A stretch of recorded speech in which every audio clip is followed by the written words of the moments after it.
Hello and welcome to the news today. We are discussing the main news items for 2nd of December. So let's first look at our headlines, the main developments, and what are the updates which we are going to go through. Let's see. So the main news first. RBI releases National Strategy for Financial Inclusion 2025 to 2030.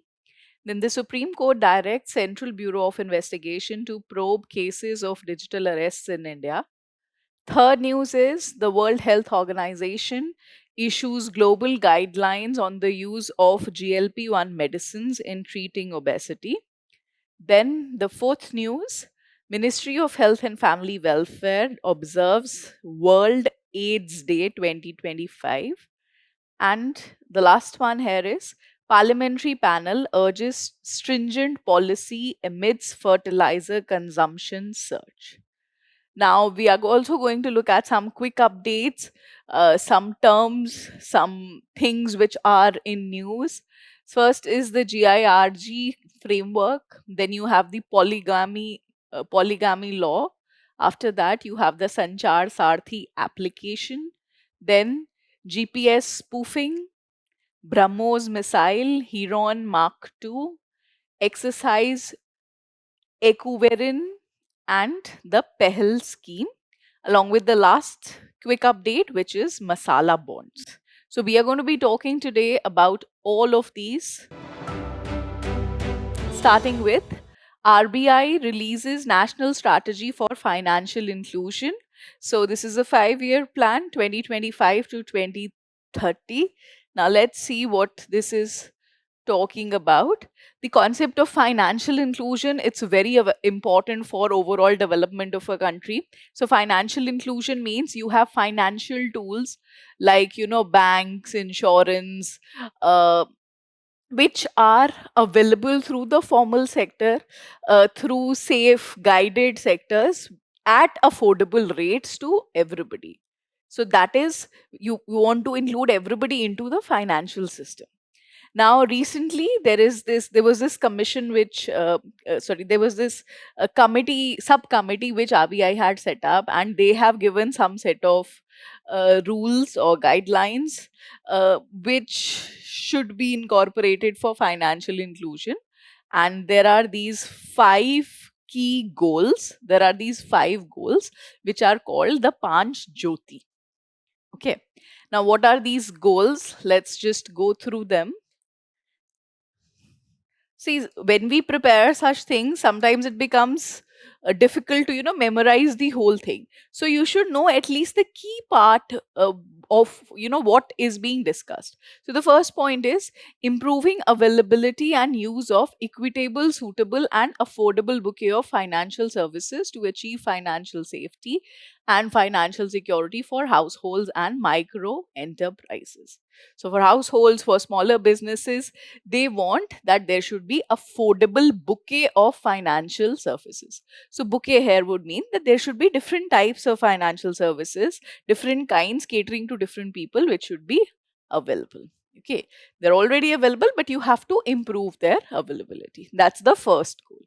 Second goal is that you should adopt gender sensitive approach for women led financial inclusion.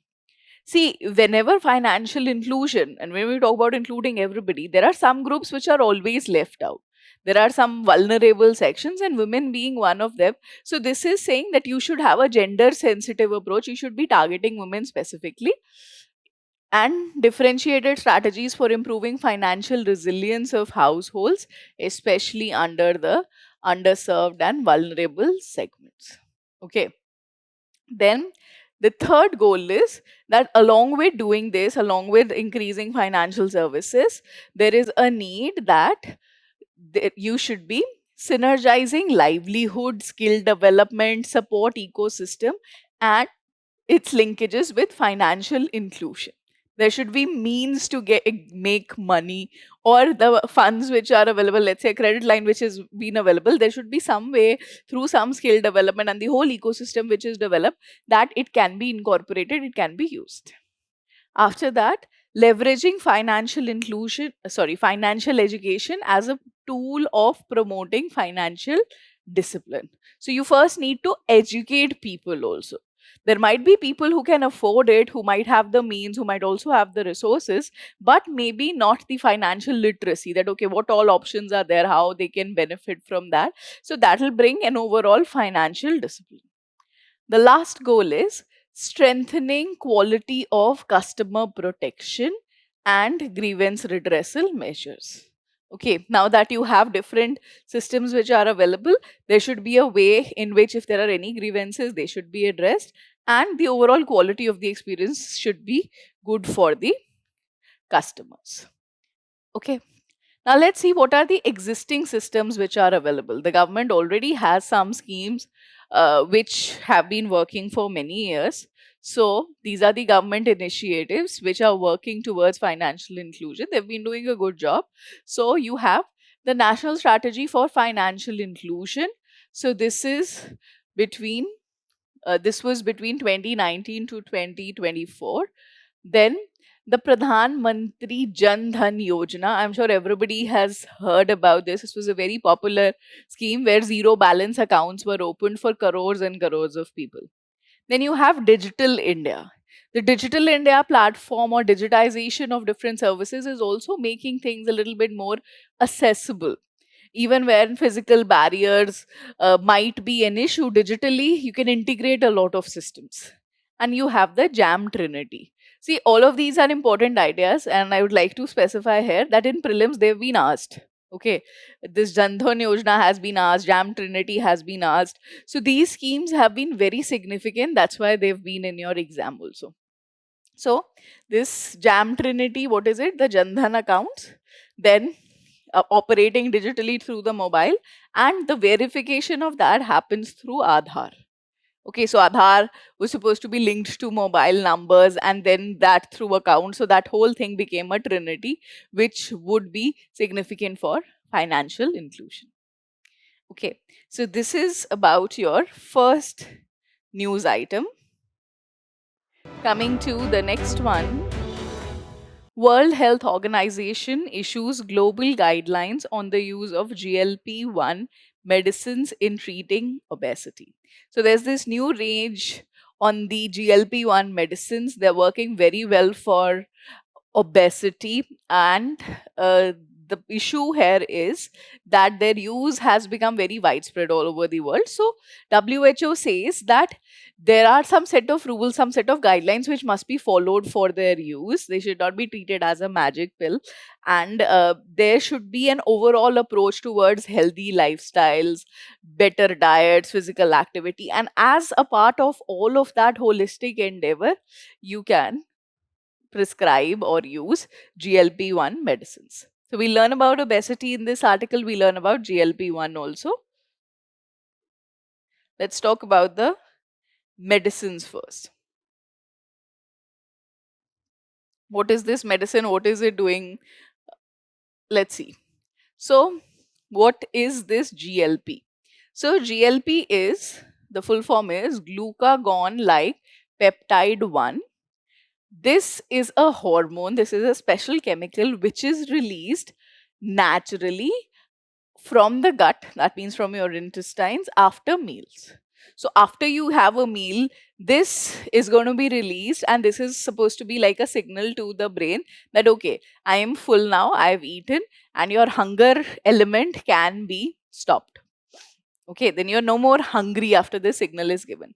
But this system is not working very well in a lot of people. So, because of this, their hunger quotient is always high. They always have cravings, they're eating a lot, they're becoming obese, and that is leading to a lot of different kind of lifestyle diseases. So, for this, there is a medicine which is going to be similar to this. Okay, so if we are using the word mimics, it is not exactly the same thing because the same thing it's produced in the body.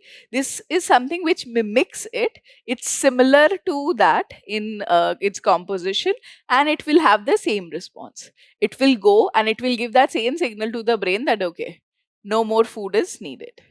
Now, how this can be helpful? It'll help in controlling blood sugar. Okay, if you, and This is linked to increasing insulin, which is needed, and reducing glucagon. See, basically, these two things, glucagon and insulin, they are two hormones released by an organ in the body called pancreas. So, pancreas releases insulin, pancreas releases glucagon. Both of these hormones, they are for controlling the blood sugar, the amount of sugar, which is basically glucose. How much of it is in the blood, that is the job of these two pancreatic hormones. Okay, by regulating their amounts, you can control the blood sugar. Okay, that's what's happening here. Blood sugar will be controlled by insulin, increasing insulin. The job of insulin is to reduce blood sugar, and the job of glucagon is to increase blood sugar. So they have a counter effect here. So if you increase insulin and decrease glucagon, automatically the blood sugar will be controlled. So it is created, or it was originally designed as a medicine for the diabetic patients who have a problem with regulating the amount of sugar in their body. But now it's been used for other things also. So because of the other impacts, it will have slower digestion, reduced appetite, leading to better satiety. That means satiation, satiety would mean that the person is satisfied, the person is full, and that is going to lead to weight loss. This is used in type 2 diabetes and, of course, management of obesity. So, if cravings are handled, food intake is reduced, the person's obesity will be reduced. Now, let's understand. I'm sure as a term you are familiar with the idea of obesity, but let's see what is its technical definition. So, this is excessive fat deposit in the body. And when you have excessive fat deposit, you can have different diseases like type 2 diabetes, heart disease, etc. Okay. Now, in this, the key indicator, the main thing which you are counting to calculate this is body mass index, or BMI. And how do you calculate this BMI? By dividing a person's weight. So, whatever is the person's weight in kg, divided by their height in meters squared. So, kg for the weight, height, whatever is the person's height in meters, you have to take that and then you square it. And if it is over 30, then a person is said to have obesity. Okay, obesity is when BMI goes more than 30. Now, in India also, they've given the statistics here. So, 24% of Indian women and 23% of Indian men are obese. It's a very strange contrast to a country which also has, issues of extreme hunger and poverty. You also are struggling at the opposite end with roughly around one fourth of the population suffering from obesity. Okay, so this drug can help in that management, but WHO says it has to be a part of the overall lifestyle upgrade.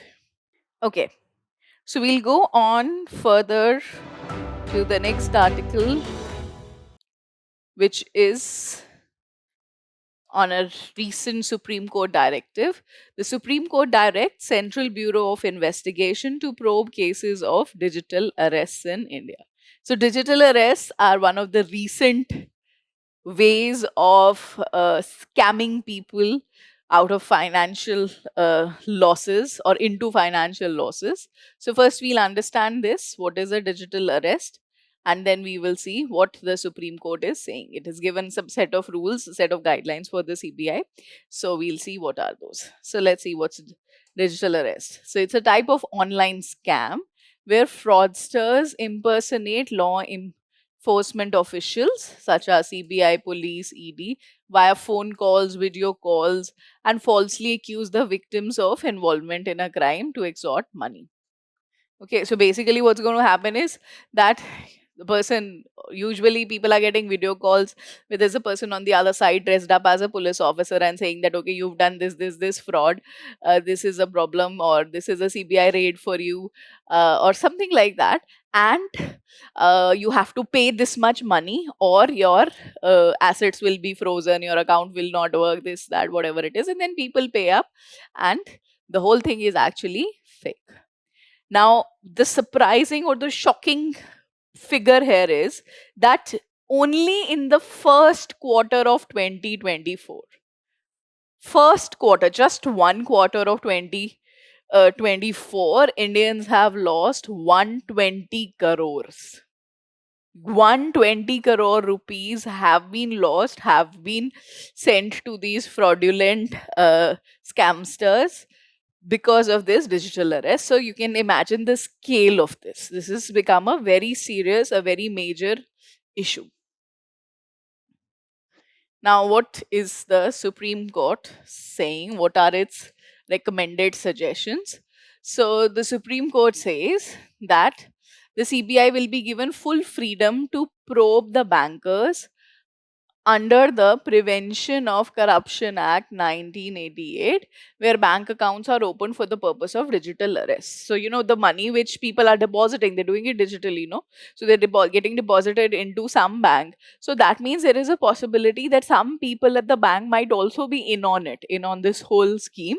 So, on them, CBI has full freedom to use the Prevention of Corruption Act. Then its second thing which it has recommended is that the states, like you mentioned, some states, Punjab, Tamil Nadu, Uttarakhand, they're going to be cooperating, or they are supposed to give their consent under Section 6 of the Delhi Special Police Establishment Act. See, anybody who is doing this kind of a fraud is not just operating in one state or one city or one place. It's going to be a very well networked pan India kind of mission. So you need cooperation of different states, because jurisdictions like the Delhi Special Police Establishment Act, it should not end at Delhi, right? If the person has like shifted to a different place, gone to a different city, then their different, its kind of extent should be increased. After that, it also pleaded Reserve Bank of India and sought its assistance in explaining the AI and machine learning tools to identify fraudulent accounts. Okay, so it's asked the Reserve Bank of India that please use some advanced technologies or artificial intelligence and AI systems to manage these kind of accounts. And the last is directed information technology service providers to cooperate fully with investigators. Overall, the system needs to cooperate because multiple players are involved and all of them have to kind of work together. Now, let's see what are the existing systems which we have. What are the initiatives which have been taken by the government in this regard? So, you have Indian Cyber Crime Coordination Center. So, I4C, right? I is for Indian and then 4Cs, Indian Cyber Crime Coordination Center. So, this is the main entity, main structure which has been set up for management of such cyber crimes. And in that, there is a dedicated cyber crime fraud mitigation center. Okay, there is a mitigation center in which multiple players will be participating, like representatives of major banks, financial intermediaries, payment aggregators, telecom service providers. All of them will be participating, will be there in this mitigation center to discuss the issues and what solutions can be done. Then you have Samanavya platform, which is the joint management information system. And after that, so in this, basically in this joint management information, mainly it's going to be like an interstate exercise. Different states can come together, they can share their data and help in addressing the issues. And the last one is report and check suspect. So there is a cyber crime gov.in website in which a person can go and it can confirm whatever digital scams are happening. They have the details of that, and that can be like a good awareness exercise for different people to go and just check they're also facing a similar issue. Now with this, we come to our next article, World AIDS Day. So yesterday was World AIDS Day, and this is saying the Ministry of Health and Family Welfare observes World AIDS Day 2025. Okay, so here the key theme is to understand what is AIDS, how it's happening, and what the government is doing in this regard. So, first, we are going to talk about the disease. So, this is a viral disease, it's caused by a virus. This virus is a special kind of virus. It's called a retrovirus. Basically, it means the virus has RNA. RNA is a genetic material. There are basically two types of genetic material. One is RNA, one is DNA. Okay. In this virus, you have only RNA. And this RNA converts into DNA. So you have originally have RNA. RNA changes into DNA when it goes into a cell. See, viruses have this special property, they cannot exist on their own. The viruses can only exist, only survive when they go into other cells. And HIV is human immunodeficiency virus. That means it is going to live and survive and reproduce, replicate inside human cells. So, what happens is it has RNA, it goes into human cells. From this RNA, it makes DNA. Now, our cells, I'm sure you know, we have DNA, right? In every cell of our body, we have DNA. So, this DNA which is formed, this goes and joins with the DNA of our cells. Okay, so it's gets inserted into the DNA of the host cell. After this, it starts working as a part of the DNA of the cell. And that's how that cell will then not be able to do its own functions normally. Because the cell's DNA also has the viral DNA. So, this is in fact its way of attack. Through this, it will also start producing a lot more viruses, and all these viruses will go and attack different cells. Now, for attack, they have a specific choice. So, you have these CD4 immune cells. Basically, they are the cells of the immune system. So, you have T cells in the immune system. So, CD4 cells are a type of T cells. Their job is to fight immunity.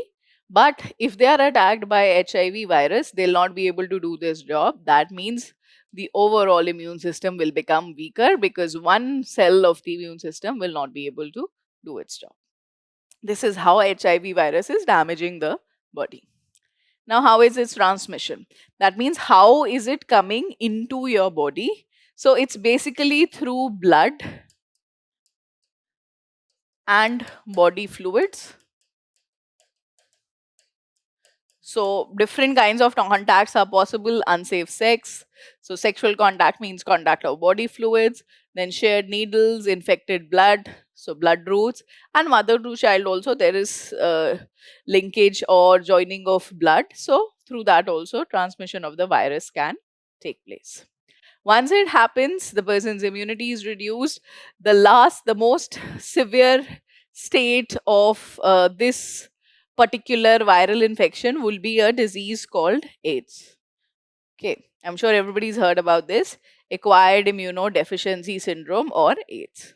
So, this is the disease, and the treatment of this would be early testing. The earlier you identify, the better it is for treatment. Because see, sometimes people talk about being HIV positive. Being HIV positive is not the same as being AIDS. Being HIV positive means HIV virus is there in the body. Having AIDS means that the immune system has now become weak, and because of it, the person is getting a lot of diseases and his whole overall state has deteriorated. Sometimes there can be years between the two, between being HIV positive and having AIDS. So, in this, if you have early testing, the whole process will become easier to manage as body has not really been severely damaged. And then you have regular antiretroviral therapy. Regular antiretroviral therapy means this virus is called a retrovirus. Okay, so against it, the treatment which you are going to give, antiretroviral therapy. You can give medicines to slow down the viruses, to control the virus, because overall it's the virus which is the problem. Okay, so this is the whole notion of HIV virus. Now let's see what is the status of this kind of infection in India.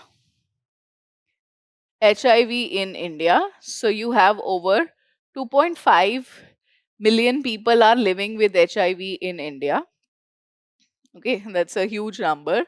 And in terms of global comparison, this is 0.20%, which is lower than the world's average of zero point 0.7. So globally, if we compare, so we are doing slightly better, but still in India, because the population is so large, this number also ends up being too much.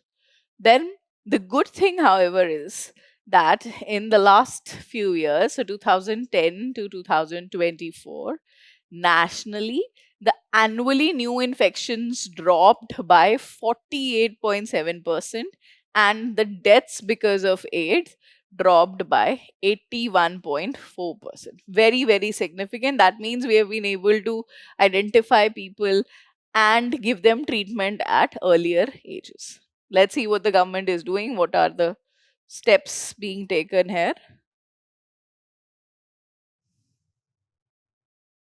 So, steps taken by the government. So, you have National AIDS and STD. This is Sexually Transmitted Disease Control Program. And you also have the HIV AIDS Prevention and Control Act of 2017, which lays out the whole thing on how people with HIV should be treated and managed. Now, there's a special kind of target which the government has set up here. So, the target is 95, 95, 95. So, originally it was 90, 90, 90. Then they updated it to 95, 95, 95. Now it is 95, 95, 95. Now, what is this? 95% of the people living with HIV will know their status. That means you should be doing thorough testings, that there should be very few people who don't know that they don't have AIDS, and the number is 95% should know their status. Out of these people who know their status, 95% of those diagnosed will be sustained on antiretroviral treatment. So if they know, they must get treatment. And 95% of those with antiretroviral will have viral suppression. They'll be able to control their viruses. If you're able to control your viruses, people even with AIDS can have a long period of life where they can live if their viral load is managed, if the virus is suppressed. Okay, so this is an important theme overall. You should know about AIDS. It's an important disease. It's This program is a very big program for India, so you should know about this. The last main news of today: Parliamentary panel urges stringent policies amidst fertilizer consumption surge. So, fertilizer consumption in India has really increased, and because we are importing a lot of or a large amount of these fertilizers, it also means that they are very expensive for us. And agriculture, as such, is the livelihood of more than half of India's population. So, if input costs are increasing there, that's a matter of concern. And the Parliamentary Standing Committee on Chemicals and Fertilizers has specifically pointed this out, and they have said that we must do some serious policy overhaul in this regard. Now, News Today here brings you a very well summarized description of how the whole thing can be understood, right? So let's go through this.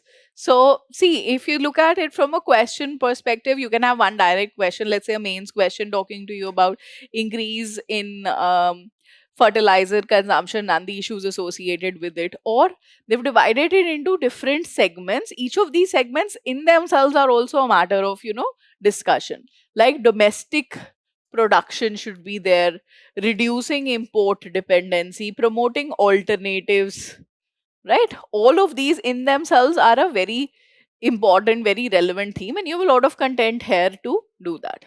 So, the first column is what is the problem, what are the observations. The second is the recommendation. Okay, so I'll just pick out the key things here to highlight for you. So, present status in fertilizer consumption is that this is all time high. So this is 708 LMT, and the whole thing, it is insufficient to meet, sorry, this is the consumption which has happened, and in terms of domestic production, which is way less. So you have urea, and you have phosphorus and potassium. So these are the three main fertilizers which your soil needs to grow your crops, and all three of them are deficient. Now, what are the recommendations? You should constitute a high level task force to prepare a time bound strategy to boost urea production, and the same thing should be done for uh, phosphorus and potassium through giving tax incentives. Okay, this is a specific suggestion. Then aging infrastructure.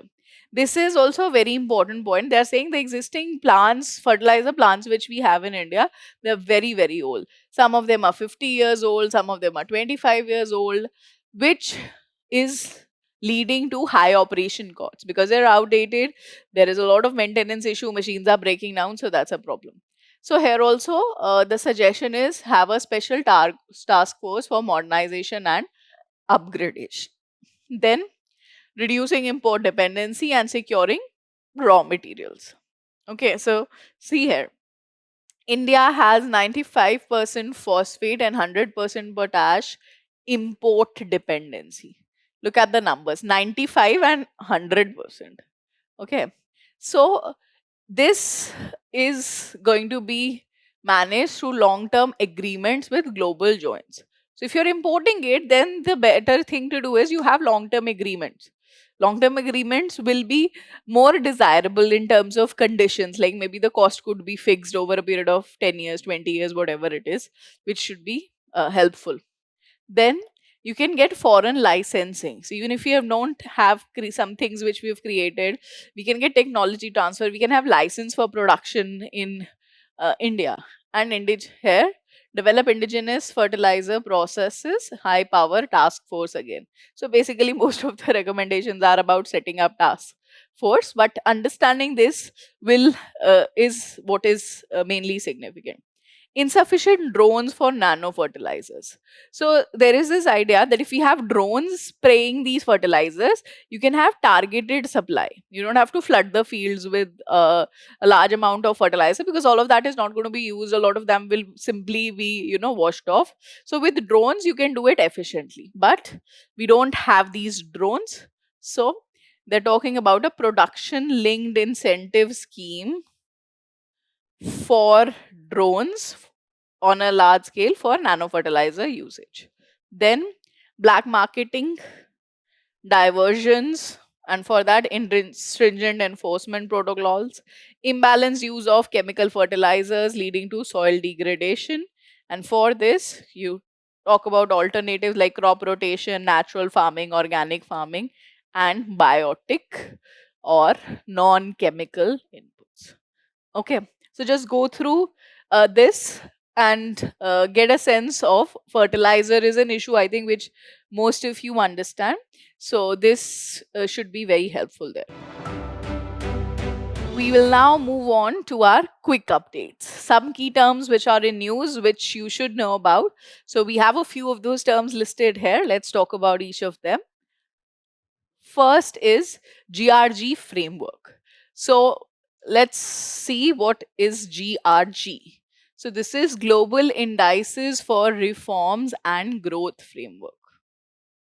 Okay, so there are a lot of different indexes which are released by different credible international organizations, and that's how your development, your growth in different sectors are going to be managed. So we have developed a framework for monitoring all these indexes.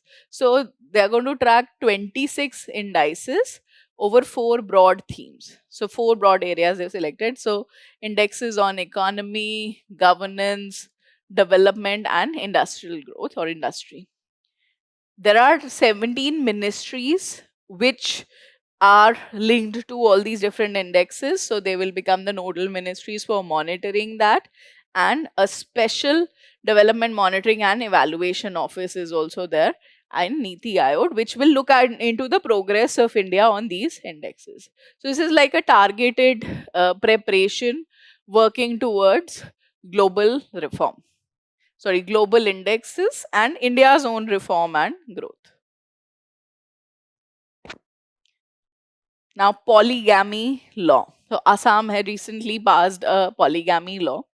Polygamy, what it is, it means a system of marriage where one person has more than one spouse. So a person is only allowed to marry one person. If he has marries more than one person, then that's polygamy and that's not allowed. There are two ways, two more terms. So you have polygyny, where a man marries more than one woman, and polyandry, where a woman marries more than one man. So this is already not allowed under the Hindu Marriage Act also. Like bigamy. Bigamy means when you have two marriages, that's not legally allowed. There is a possibility of up to 7 years of imprisonment under the law. But Assam now has passed its own dedicated law also for this. Then Sathi. So this the Department of Telecommunications, they have ordered that all smartphone manufacturers should have should make this compulsory, that there will be an inbuilt Sanchar Sarthi app. Okay, it's very important for the safety of data and cell phones. Now, what this Sanchar Sarthi app does is, so mobile numbers have an IMEI tracking number, which is unique to that one mobile number, to that one mobile set, okay, to the one phone. And this will help in tracking where it is. Like if you've dropped it somewhere, it can be tracked using this, or it can be blocked also. It will become non functional. Then know your mobile handsets genuineness. So, r- like it also gives information if this mobile phone is genuine. Like if you've bought a second hand phone and you want to know if this was acquired lawfully or if this is a stolen phone, so that information would be there. Then reporting of international calls masked as domestic calls. So all these kinds of frauds, like we talked about the digital arrest, they can also be monitored through this app. It will have the data for that. Then knowing about your internet service provider, details of the internet services which you are using, that will also be helpful. So the request has been, or the notification says that it should be compulsorily installed inbuilt app, right? People should not have to install it, it should already be there. Then you have GPS spoofing. So GPS, I'm sure everybody understands. It's a navigation system through which you find places. You'll put in a location and you'll track where you are or where you want to grow, where you want to grow. And in this, there is a possibility of manipulation. So what it is also known as GPS simulation. It refers to the practice of manipulation or tricking of the GPS receiver by broadcasting false GPS signals. So you can have false signals coming in, which will give a wrong idea about your location or wherever you want to reach. This misleads the GPS receivers into believing it's located somewhere where it is not, resulting in the device providing inaccurate location data. Okay. Now, the reason it's in news is that there has been confirmation here that at the Delhi airport and at some other locations, there is evidence of this GPS spoofing happening. Okay. Then you have two, three discussions on on our defense sector. First is the BrahMos missile. So India has successfully conducted combat launch, okay, of the BrahMos supersonic cruise missile. This is a very important missile for India. We are getting help from Russia to design it, but we're making it in India. So very, very significant. Please go and read about BrahMos. And now that it is successfully launched, that means it's going to be in news for quite some time. Next is Heron Mark II. So India plans to procure additional Hiron Mark II drones from Israel. Okay.